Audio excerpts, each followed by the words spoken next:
धमकियों का सिलसिला जो है, उनको कत्ल करने की धमकियों का सिलसिला शुरू हो चुका है। रात के एक अहम तकरीर की गई है जिसमें जलसा आम पे लोगों को कहा गया है कि हम इमरान खान को नहीं छोड़ेंगे और सुहेल खान अफरीदी को नहीं छोड़ेंगे। इससे पहले हनीफ अब्बासी जो कि वफाकी वजीर हैं, उन्होंने कहा था कि इमरान खान का एडवांस फातिहा पढ़ लिया जाए।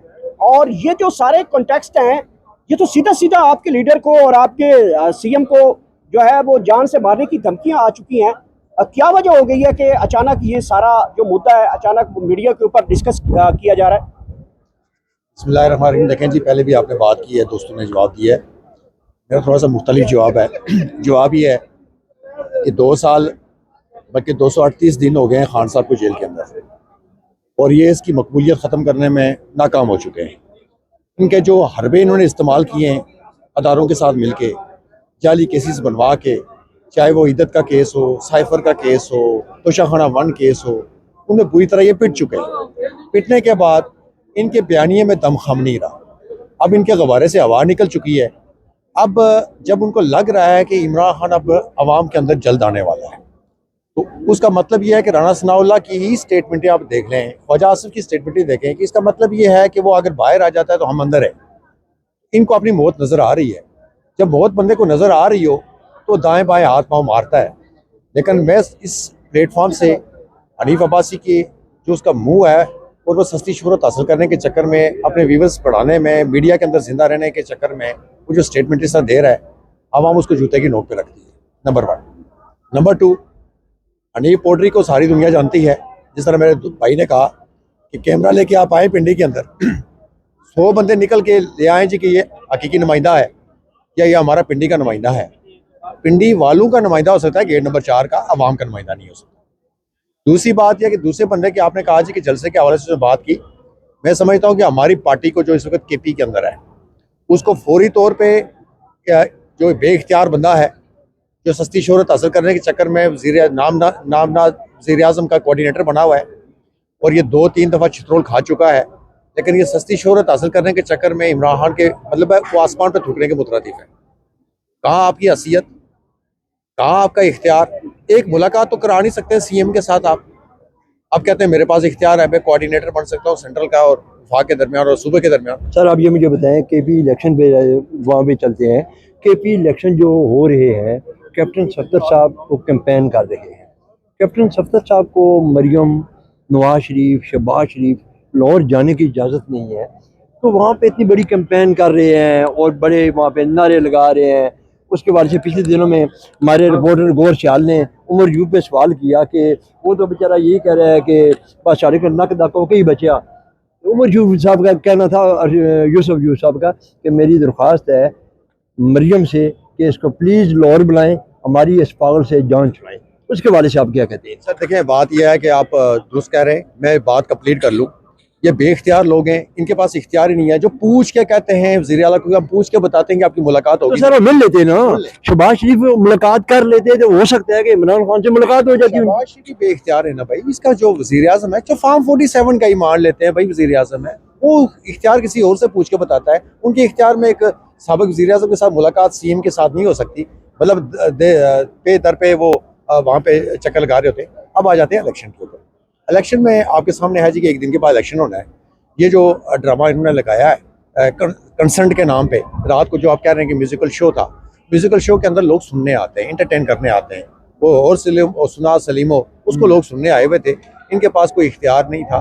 और मैं आपके इस प्लेटफॉर्म से कैप्टन सफ्दर के साथ इज़हार हमदर्दी करना चाहता हूँ। बेचारा इतने अरसे से मतलब घर से बाहर है, तो मैं उसके एहतजाज में भरपूर शामिल हूँ, उसकी आवाज़ बनना चाहता हूँ। कैप्टन सफ्दर के एहतजाज में, कैप्टन सफ्दर के एहतजाज में भाईजान उसके लिए पंजाब के रास्ते खोलें, ताकि उसके रास्ते खुलें। हो सकता है पीटीआई के रास्ते भी खुल जाएं, हो सकता है हम भी जलसे करना शुरू हो जाएं। मेरे ख्याल में कैप्टन सफ्दर उसमें रुकावट है। कैप्टन सफ्दर के लिए रास्ता खोल दें लाहौर का, पंजाब के अंदर दाखिले का, तो हो सकता है कि सियासी एक्टिविटियाँ भी स्टार्ट हो, दीगर सियासी बातों को, उससे पीटीआई को भी मौका मिल जाए। तो मैं उसकी हमदर्दी और उसके दुख को समझता हूँ। रात को जो वो चीख रहे थे, बरस रहे थे, असल में वो अपना दर्द सुना रहे थे लोगों को। इस वजह से लोग उसको सुनने के लिए आए हुए थे कि कोई मुस्लिम लीग नून के हवाले से नहीं आए थे। जिस तरह आपने कहा गुफ्तगू करते हुए कि चाहत वाले फतेह अली खान की लोगों ने तस्वीरें बुलंद की, नवाज शरीफ की तस्वीरें लोगों ने नीचे कर दी। तो यही वही इलेक्शन था ना 8 फरवरी 2024 का, जिसमें मियाँ साहब 2 जगह का इमरान खान की नकल करते हुए 2 जगह पे खड़े हो गए थे, एक लाहौर से और एक एबटाबाद से। तो क्या हुआ, अब वो पूछना चाहते हैं, हम तो हल्का खोलने के लिए तैयार हैं भाई, खोलें, लोगों को बताएं। तो मैं CM KP से दरख्वास्त करता हूँ आपके प्लेटफॉर्म से कि भाई नवाज शरीफ का वो हल्का खोलें। मैं कहता हूँ खोलें ताकि दूध का दूध और पानी का पानी हो कि एबटाबाद के लोगों ने नवाज शरीफ के साथ 2024 में क्या किया था। दूसरी बात, एक दिन वेट कर लें, लेकिन इसके साथ साथ मिली एक बात में इंपॉर्टेंट कर लूँ, पंजाब के अंदर भी ज़िमनी इलेक्शन हो रहे हैं। राणा सनाउल्लाह का दामाद भी लड़ रहा है इलेक्शन, उसने रूल ऑफ कंडक्ट की वायलेशन की और इलेक्शन कमीशन ने सुनने में आया कि 50,000 रुपये का फाइन किया है।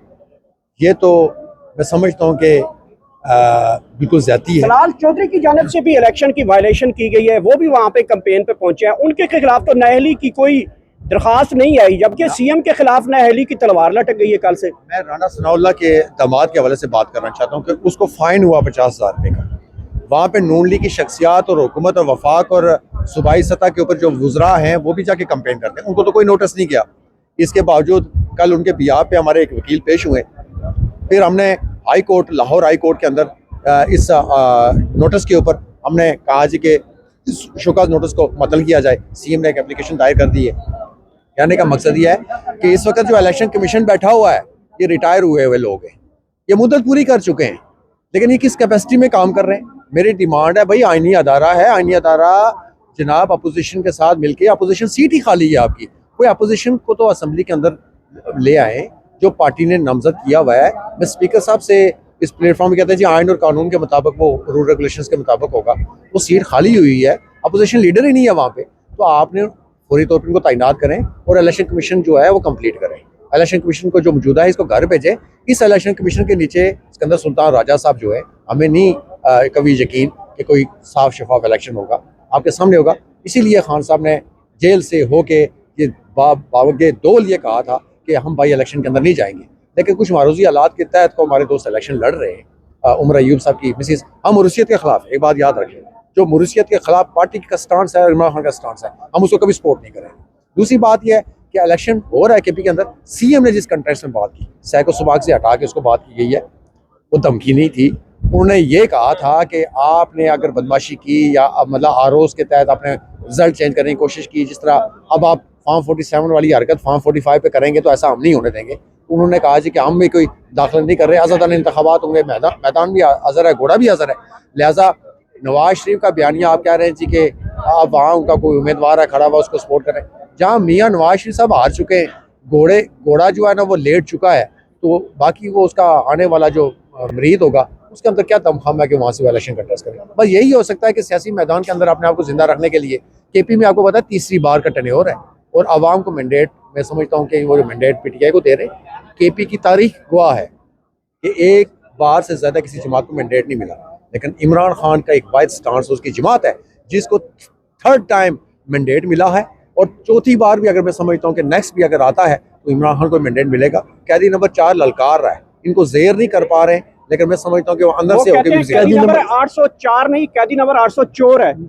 जी मेरे ख्याल में जो बड़े बड़े मगरमच्छ हैं, अगर उनके मुंह से इस तरह की बात निकले तो मैं समझता हूँ कि अफसोस किया जाता है। अहसन इकबाल साहब का मुतालबा है कि कैदी नंबर 804 वो ख़त्म करके कैदी नंबर 420 रखा जाए।